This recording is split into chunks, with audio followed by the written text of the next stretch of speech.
Gym ఉంటుంది, ఏమన్నా దిమ్మ ఎత్తేస్తుంటారు, అప్పుడప్పుడు పిడుగులు పడ్డట్టు అనిపిస్తుంది. పిడుగులు కాదు ఇవే, ఆ టైర్లు అవి అన్నీ ఎత్తేస్తూ ఉంటారు, డంబిల్స్ కూడా.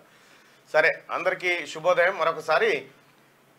మార్నింగ్ న్యూస్లోకి వెళ్ళే కంటే ముందు సిబిఐ కవితకు నోటీసులు ఇచ్చిందట అని నిన్న ఒక బ్రేకింగ్ న్యూస్ నడుస్తూ ఉంది. కల్వకుంట్ల కవిత గారు లిక్కర్ స్కామ్లో విచారణ కోసం హాజరు కావాలని చెప్పి సిబిఐ అధికారులు ఆమెకు నోటీస్ జారీ చేసినట్టుగా తెలుస్తూ ఉంది. మరి ఆమెకు ఈడీ నోటీస్నే చల్ అన్న ఇట్లా ఈడీ నోటీస్నే మహిళా సిబిఐ నోటీస్ పెద్ద లెక్కేం కాదు. సో ఈ సిబిఐ నోటీసు ఇప్పుడు ఎందుకు వచ్చింది, దీని పరిణామం ఎలా ఉండబోతుంది, సిబిఐ నోటీస్కు సంబంధించినటువంటి సిబిఐ నోటీస్కు సంబంధించినటువంటి వ్యవహారంలో అసలు ఏంది కథ, ఎందుకు వచ్చింది ఇప్పుడే అనేది ఒక్కసారి మనం అంటే నా వ్యక్తిగతమైనటువంటి అభిప్రాయాన్ని చూద్దాం. ఇది ఎగ్జాక్ట్గా అవును కాకపోవచ్చు, ఏదన్నా ఒకటి జరగవచ్చు, కానీ కొంత మాత్రం ఉంటుంది ఇందులో, ఉండకుండానైతే ఉండదు.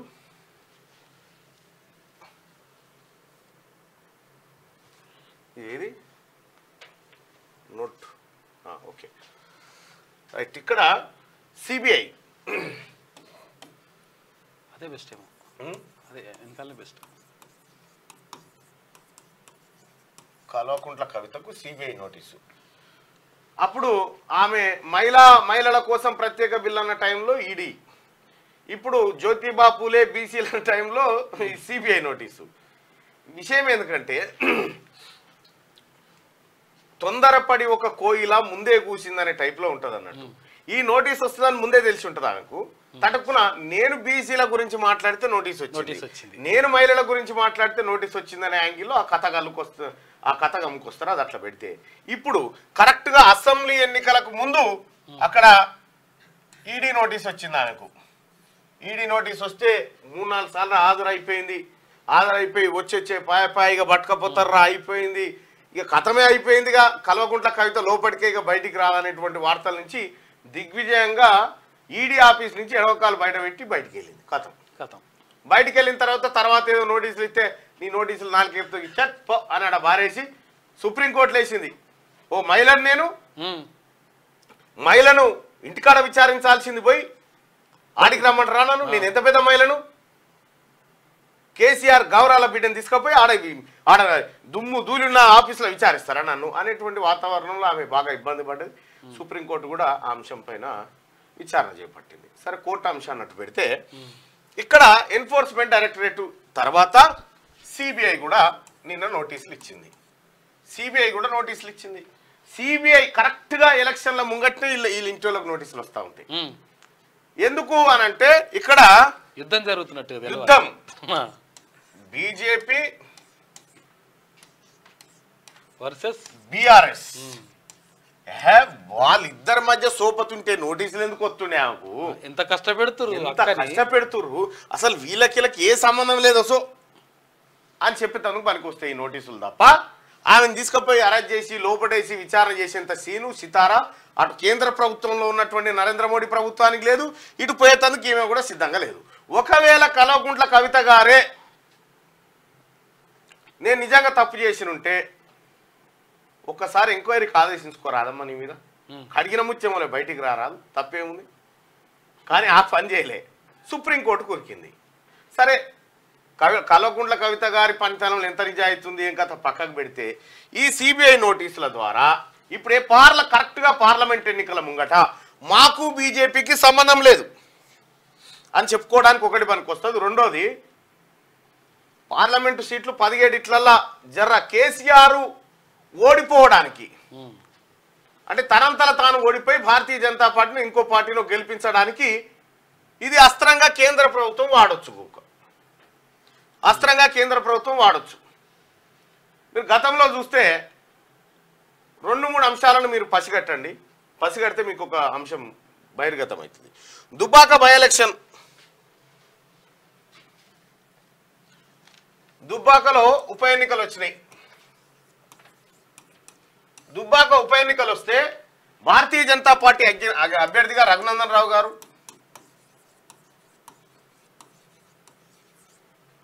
బీజేపీ అభ్యర్థిగా ఉన్నాడు. ఆ తర్వాత కాంగ్రెస్ అభ్యర్థిగా చెరుకు శ్రీనివాస్ రెడ్డి,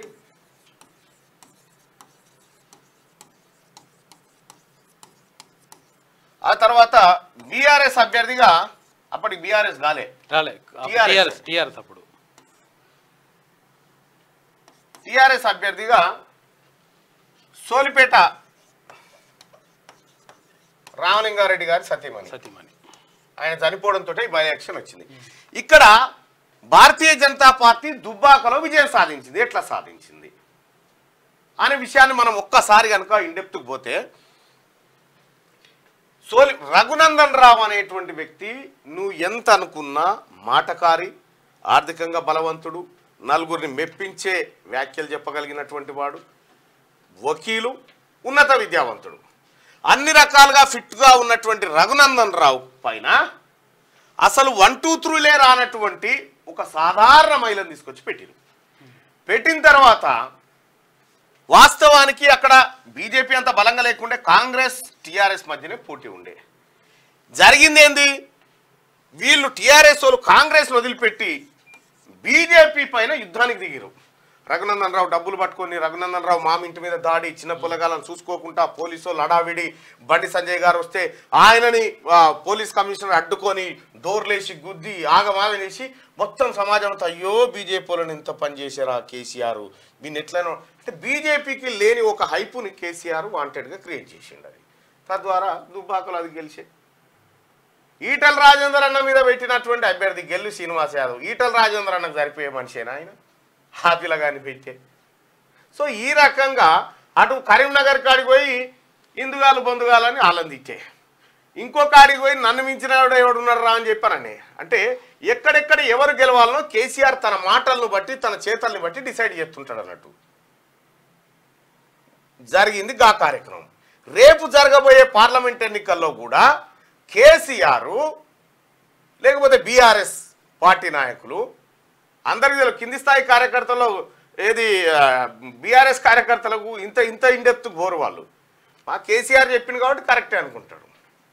రేపు పొద్దుగాల కాంగ్రెస్ను వదిలేసి కేసీఆర్ బీఆర్ఎస్ను తిట్టుడు పెడతాడు చూడు, ఏది బీజేపీని తిట్టుడు పెడతాడు. ఇదే జరుగుతుంది చూడుది. తద్వారా ఏమవుతుందంటే ఎన్నికల వాతావరణంలో బీజేపీ కంటే ఎక్కువ బీజేపీ పేరును కేసీఆర్ వలుపుతూ ఉంటాడు. అర్థమైందానే? అర్థమైంది. మంచిగా